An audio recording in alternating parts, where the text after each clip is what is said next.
Imagine it's the year 1972, and you've never heard of a concept known as video games. Someone explains it to you as something you play on a computer screen where two opposing players battle to blow the other person up the fastest. At first, you think this sounds completely crazy. Like, why not just go outside and play? But out of curiosity, you decide to give them a shot one day and surprisingly find yourself enjoying the experience a lot. The next morning, while flipping through the newspaper, you stumble upon an announcement. There's an event happening for this exact game early next week, and with a prize. You're excited to have made this discovery, and plan on attending the event to see what it's all about. However, it leads you to ask yourself, do people really play these things competitively? You know, when we hear the words competitive gaming today, the first things we might think of are some of our favorite games, our favorite moments. Jay Moot making history today, lighting up the venue. Or just how insane some of our favorite players can be. He's still around. Justin is there for the shot. Justin!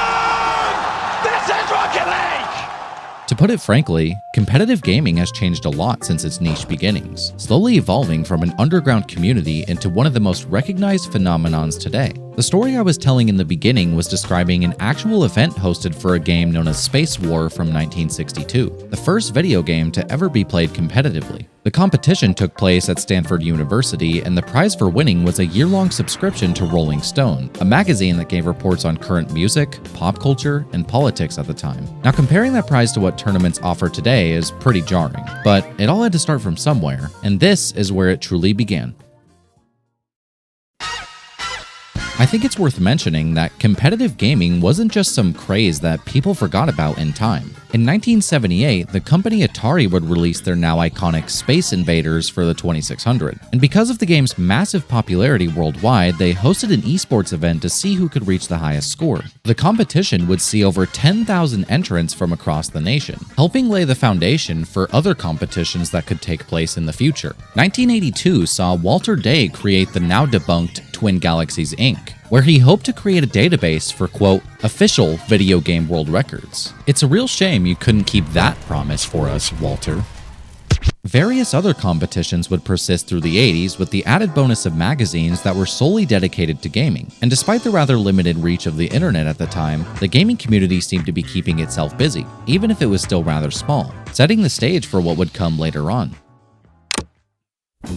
The 90s is where competitive gaming really started to see some change. With the release of the World Wide Web and its widespread usage, people had tons of new ways to share whatever they were into online, and gaming saw a much bigger spotlight as a result. Nintendo would kick things off by hosting the Nintendo World Championship Series featuring 3 of their most iconic games. The tournament was held across 29 different states throughout 1990, with prizes ranging from Nintendo consoles to a car, and even a $10,000 prize pool. It was also in the 90s that we began to see releases which allowed players to face off directly instead of competing for high scores. Games like Mortal Kombat and Street Fighter II would usher a completely new era of competitive gaming with their player versus player formats.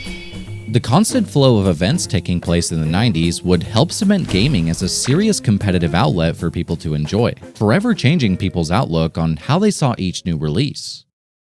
Once the 2000s came, things were once again beginning to change. With the overall improvement of internet speeds and ease of access, online video gaming was slowly becoming more popular by the day. The year 2000 was when we began to see a new generation of consoles reaching stores worldwide. Sony would kick things off by releasing the PlayStation 2, while Microsoft would emerge a year later with their now infamous Xbox, introducing gamers to the vast world known as Xbox Live.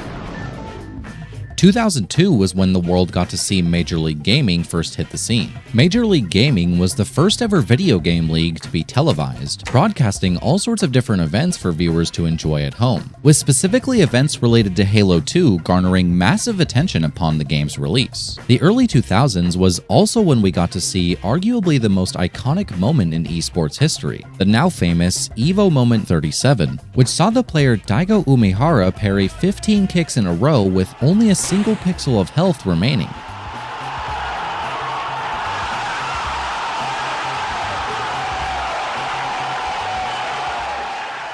Now the 2010s were rolling in, and this was when competitive gaming began to more closely resemble how it looks today. 2010 saw Nintendo host their famous Wii Games Summer event, which reached over 400,000 entrants at its peak, and 2011 saw the platform Twitch take the internet by storm, quickly becoming the primary method for gamers to connect online. Because Twitch offered a monetization program for those who could amass an audience, this opened up serious opportunities of becoming a professional gamer. 2013 saw the United States beginning to recognize eSports players as full-on professional athletes, and the same year also witnessed the Season 3 World Championship Series for League of Legends, which had a live audience of over 15,000 spectators and amassed over 32 million views on Twitch, a record-breaking amount for the industry at the time. But ever since the good old days of 2013, competitive esports has only continued to evolve into what it is today. What used to be a 143 million viewer industry just 10 years ago has turned into over 495 million watchers today.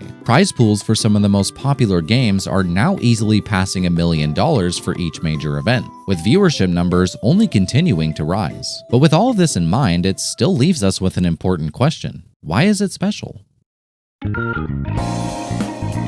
My personal journey into competitive gaming began back in 2016 with Rocket League. I remember feeling mesmerized by the insanely creative shots I saw people hitting online, shots that I didn't even know were possible when I first started playing. After picking up the game early that summer, I immediately knew that I wanted to try and master one of the most complicated video games in history, and I also knew this wasn't going to be some easy feat. I would spend hours in training, practicing new techniques, and slowly honing my mechanics each and every day. I developed warm-up routines, partied with my friends, watched all sorts of guys on YouTube, played against other players who were better than me, all cultivating in a grind that lasted me over 3 years. It was a time of bliss in a way, because not only was it an extremely enjoyable game, but it led me to learning a lot about what it means to play a video game competitively, and more importantly, what it means to be a good competitor. You see, Rocket League wasn't just a game for me anymore after a certain period of time. It was a place where I made friends, had a ton of fun, and most importantly, joined a community that I felt proud to stand behind.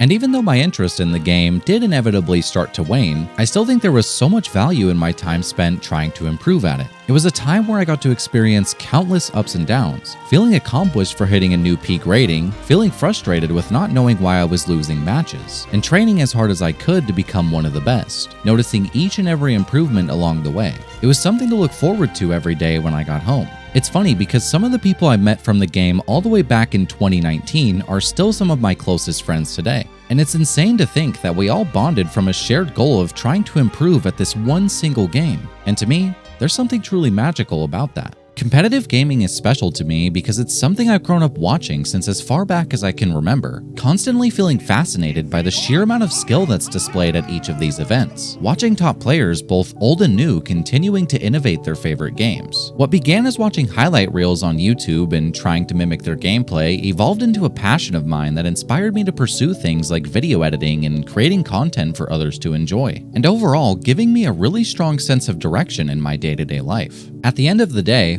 gaming competitively isn't just about the game itself sometimes. It's about the experience of having something fun and enjoyable to try and get good at. It's the opportunity of meeting new people, making connections, and watching yourself improve at the same time. The nice thing about competitive gaming is that you don't necessarily have to be the best at it to have a good time. There's value at every single skill level in one way or another, and I think that's inviting to new players who are hoping to give it a try. But even for those who aren't willing to try it out, there's still so much to be said about how enjoyable it can be to spectate esports and getting to witness all of these incredible moments that happen seemingly every day, not to mention the amazing communities that often surround them. Whether or not competitive gaming matters in the grand scheme of things isn't what I'm trying to prove to you today, but I still think it's worth pointing out that competitive gaming has evolved into something truly worth admiring in our modern era. And in my opinion at least, that's pretty remarkable.